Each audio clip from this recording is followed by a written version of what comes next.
উচ্ছের ডাল, টক ডাল, এই রকম বিভিন্ন ধরনের ডাল দিয়ে কিন্তু গরমের দুপুরে খেতে খুবই ভালো লাগে।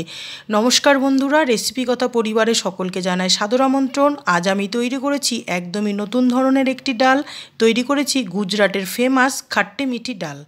খাট্টে মিঠি ডালের জন্য নিয়েছি এখানে আমি টুর ডাল বা অরহর ডাল। অরহর ডালটা খুব ভালোভাবে ধুয়ে ভিজিয়ে রেখে দেবো 10 মিনিট। তারপর প্রেসার কুকারে সিদ্ধ করে নেব। প্রেসার কুকারে ডালটা নিয়ে নিয়েছি, দিয়েছি পরিমাণ মতো জল। এবারে দিয়ে দিলাম ছোটো চামচের 1 চামচ নুন, দেব ছোটো চামচের 1/2 চামচ হলুদ গুঁড়ো। ডালটা খুব ভালোভাবে সেদ্ধ করে নেব। দেখুন কত সুন্দর স্মুথভাবে সেদ্ধ হয়েছে ডালটা, একদমই কিন্তু কোনো দানা ভাব নেই। ঠিক এইভাবেই ডালটা সেদ্ধ করে নিতে হবে। এর সাথে পরিমাণ মতো জল আমি মিশিয়ে নিয়েছি। চলুন ডালটা রান্না করে নেওয়া যাক। এবারে দিয়ে দিলাম কড়াইতে 1 চামচ পরিমাণে ঘি। ফোড়নে দিয়ে দেবো 2টো শুকনো লঙ্কা টুকরো করে নিয়েছি। এবারে দেব ছোটো চামচের 1 চামচ গোটা জিরে, দেব ছোটো চামচের 1 চামচ কালো সর্ষে, দেব কয়েকটা মেথির দানা, আর দিয়ে দেব 1 টুকরো দারচিনি। মশলাটা একটু হালকা ভাজা হয়ে এলেই এবারে দিয়ে দেব কাঁচা বাদাম। বাদামটা আপনারা ডালের সাথেও সেদ্ধ করে নিতে পারেন, তবে আমি এখানে তেলের সঙ্গে ভেজে দিলাম, ভাজাটাও কিন্তু ভালো লাগে। বাদামটা হালকা ভাজা হয়ে এলেই এবারে দিয়ে দেবো একটু কারি পাতা। কারি পাতাটাও একটু বাদামের সঙ্গে ভাজা ভাজা করে নেব। এবারে দিয়ে দেব 1 চামচ পরিমাণে আদা আর কাঁচা লঙ্কা বাটাটা। আদা আর কাঁচা লঙ্কা বাটাটাও সব কিছুর সাথে খুব ভালোভাবে কষিয়ে নেব। আদার কাঁচা গন্ধটা চলে গেলেই দিয়ে দেব টুকরো করে নেওয়া টমেটো। 2টো মিডিয়াম সাইজের টমেটো আমি ছোট ছোট টুকরো করে নিয়েছি। টমেটোটাও কিন্তু আপনারা ডালের সাথে সেদ্ধ করে নিতে পারেন।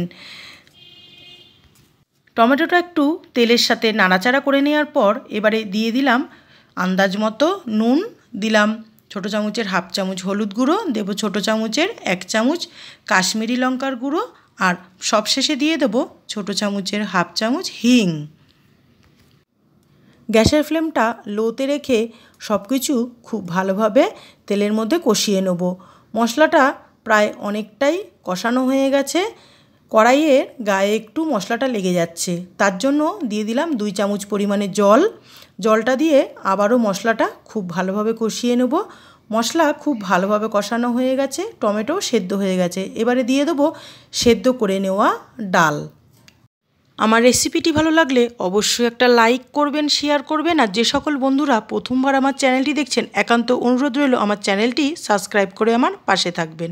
যেহেতু খাট্টে মিঠি ডাল করছি, তার জন্য এখানে আমি দিয়ে দিলাম 3 চামচ পরিমাণে তেঁতুলের পাল্প, আর দেব 1 চামচ পরিমাণে জ্যাগেরি পাউডার বা গুড়ের গুঁড়ো। আপনারা এখানে চিনিও দিতে পারেন, আবার গুড়ের টুকরোও দিতে পারেন। গুড় দিলে স্বাদটা খুব ভালো আসে। তেঁতুল যদি দিতে না চান, তেঁতুলের পরিবর্তে কিন্তু দিতে পারেন লেবুর রস। ডাল আমাদের প্রায় রেডি হয়ে এসেছে। ডালটা খুব ভালোভাবে ফুটে উঠেছে। বেশি আর ফোটাবো না, প্রায় 3 থেকে 4 মিনিট ফুটিয়ে নিয়েছি ডালটা। ডাল আগে থেকেই সেদ্ধ করা রয়েছে, বেশি আর ফোটাবো না। সবশেষে দিয়ে দেবো একটু ধনেপাতা কুচি। গ্যাসের ফ্লেমটা এবারে বন্ধ করে দিয়ে কিছুক্ষণ স্ট্যান্ডিং টাইমে রেখে তারপরে সার্ভ করে দেব। তেঁতোর ডাল, টক ডাল, বিভিন্ন রকমের ডাল তো আমরা খেয়েছি। একবার এইভাবে খাট্টে মিঠি ডাল বানিয়ে খেয়ে দেখুন, অথেন্টিক এর স্বাদ।